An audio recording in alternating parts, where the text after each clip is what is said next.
Hi, welcome to my channel, Imperfect Women of God.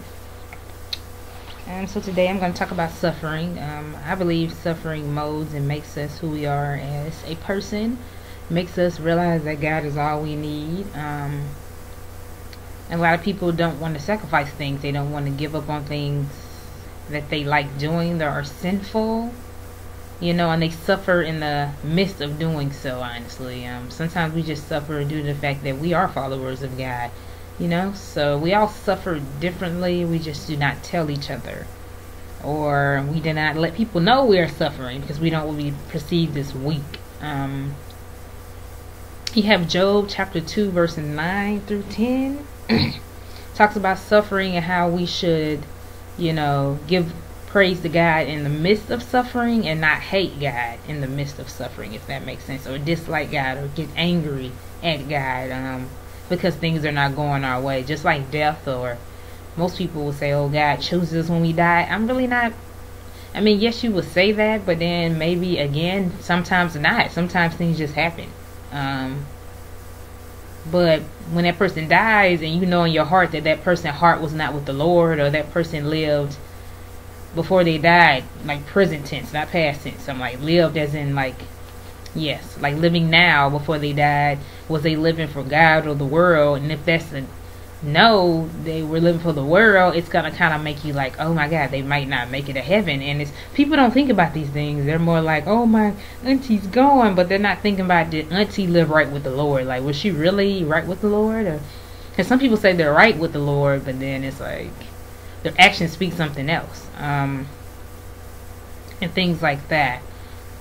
God has a way of removing you and molding you and making you into a better person, whether you like it or not. I feel like he's still molding me, honestly, every day.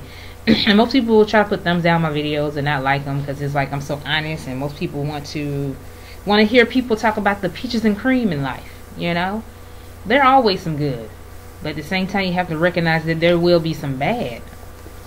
You will suffer on earth, and thinking that it's going to be peaches and cream, you're kind of psyching yourself out. But like they say, it says in the Bible, when you are weak, God is strong, and so you'll be fine. When I was at my weakest, God was strong when I was at my weakest.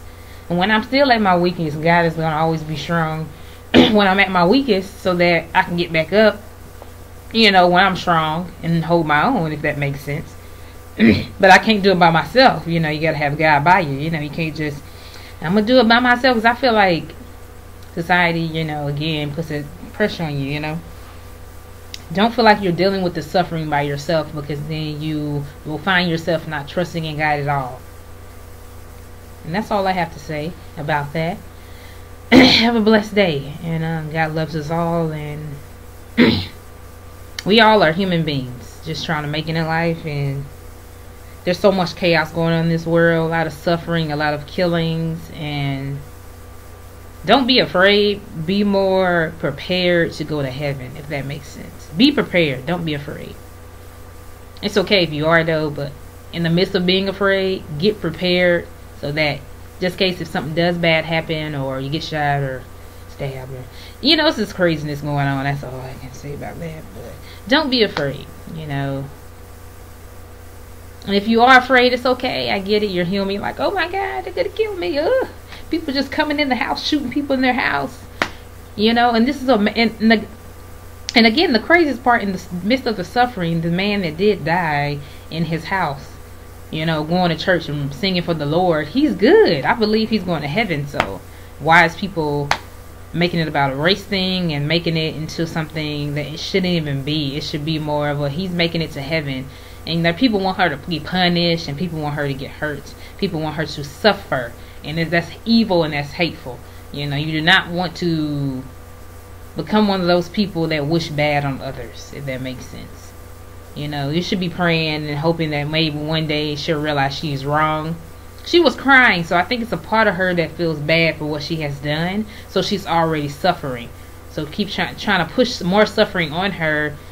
She might end up killing herself, or something bad might happen, and she might not have the Lord in her life. It's like a lot of people try to push somebody deeper in that black hole, and it's like, that's not fair. Stop doing that, because God can pull them out of it, but you're sitting there keep trying to kick them down while God trying to pull them up. But God can do anything, obviously. because I wouldn't be here, honestly, if he didn't pull me out that dark hole. You know, but the world has a way of knocking you down while you low, and want you to suffer. You know, it's evil, it's wicked, and it's not godly. And I wouldn't wish suffering upon anyone, but we all suffer in different ways. And it might not be finances, it might be on your mental level or physical. You know, we all suffer in different ways. And as human beings, our bodies are flesh. This is flesh. It will wither. It will get old. We will look old. We won't look like our youthful selves. And we have to be okay with that. Yes, I'm sick. I'm going to get some tea. My throat's like, uh-oh, I'm in trouble. Ooh. So that's all I have to say. Ooh.